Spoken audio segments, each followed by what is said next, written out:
Bonjour Tosh et Canito, comment allez-vous aujourd'hui? Salut, très bien. Ça va, on a le beau temps, tout va bien. Parfait. Bah parfait alors.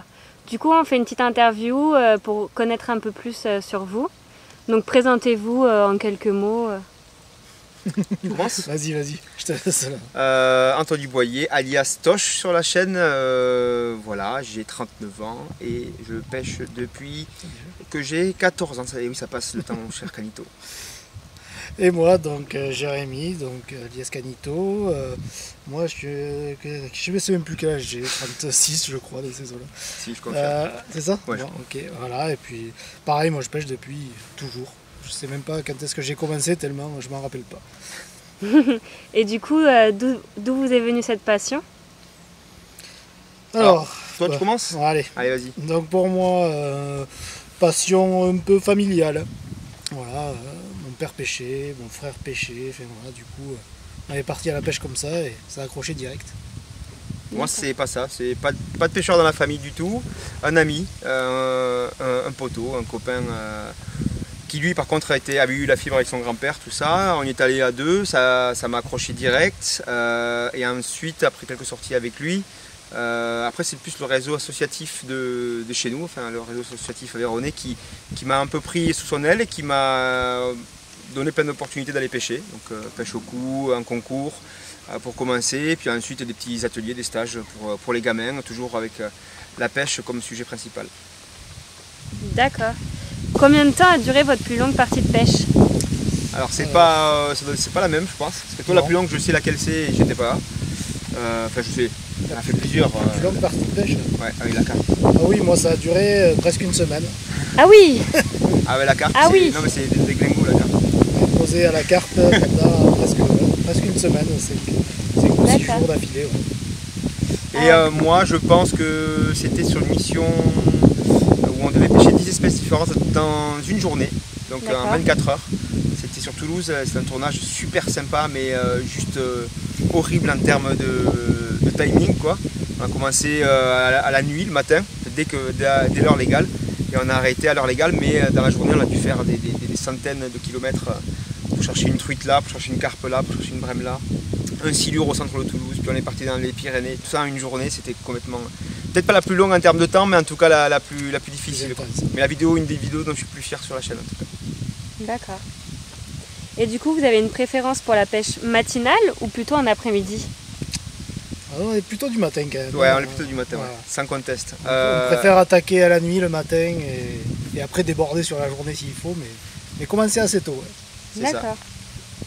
Si vous deviez pêcher dans un pays étranger, où iriez-vous? Alors ça nous arrive des fois. On a la chance de pouvoir commencer à voyager un peu. Ouais. Donc il y a déjà qu'on connaît, qu'on a beaucoup apprécié. Ah oui, c'est sûr. Donc on va peut-être citer un qu'on ne connaît pas. Déjà. Qu'on ne connaît pas. Ouais, moi je pense que c'est l'Amérique du Sud. Amérique du Sud, sur la truite, du dorado, des poissons qu'on a. Enfin, truite on en a ici, mais les truites là-bas elles sont un peu spéciales. Le dorado c'est un poisson qui est magnifique aussi. Ouais, puis l'ambiance Amérique du Sud, grands espaces, Patagonie, grandes rivières, du courant, ouais, c'est ça. Mon truc. Ouais, bon, après, je vais pas dire la même chose du coup, même si c'est quelque chose qui me botterait beaucoup.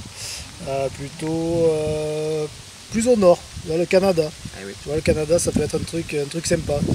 C'est vrai qu'on a fait pas mal de pays d'Europe, donc pour essayer d'aller un petit peu plus loin, le Canada. D'accord. Oh.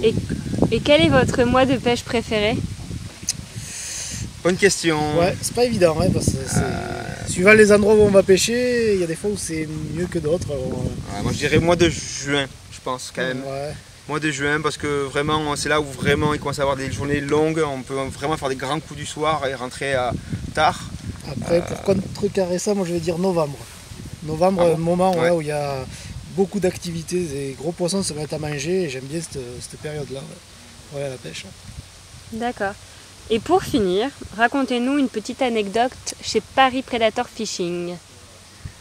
Il commence à y en avoir. Paris Predator Fishing, moi j'en ai une qui est pas mal. Vas-y. C'est la première fois on est arrivé ici. On a commencé à pêcher sur Palmyre, on a fait une petite dérive. Et arrivé au fond, le premier poisson que j'ai fait à Paris Predator Fishing. Je crois que c'était le premier. Oui, c'était le premier. Ouais. Un très gros brochet qui faisait 106 de tête.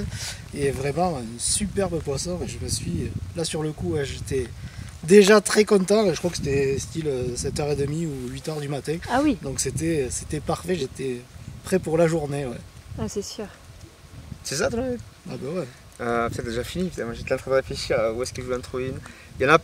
Il y en a eu plein, hein, mais bon, après, il faut bien choisir une. Oh, je vais être nul à ça. Ah ben. Le broc là-bas dans l'angle aussi qui était pas mal. Ouais, mais c'est. Ouais, non, en fait, moi, là, je vais. Bon, j'ai une mémoire de poisson rouge, c'est plutôt normal pour un pêcheur, tu me diras peut-être. Mais je veux parler d'hier soir, parce qu'hier soir c'était très cool. On voulait à tout prix en venant ici faire un petit coup, enfin pêcher le bass. C'est quand on est venu en avril dernier, on ne pouvait pas parce qu'ils étaient en frais, donc quand ils se reproduisent, on ne les touche pas. Et là, on venait donc pour pêcher, faire des vidéos brochées, faire sur d'autres trucs sur la Seine et tout ça. Mais on s'est dit quand même, il faudrait qu'on aille faire un coucou au bass. Et hier soir, on est arrivé et on était avec Tristan Poulin, qui est un grand spécialiste du bass, qui en plus nous a donné 2-3 indications. Et je crois qu'on est arrivé, on venait de faire une journée de pêche énorme sous la salle, on était claqués. Et on est arrivé là, on a jeté, t'as jeté un leurre dans l'eau, il a fait un bass énorme, il a touché un très très beau poisson. Et derrière, moi je vais juste de l'autre côté où Tristan m'avait dit, et là j'ai eu une attaque de dingue, juste dans mes pieds, quoi. C'était complètement fou hier soir.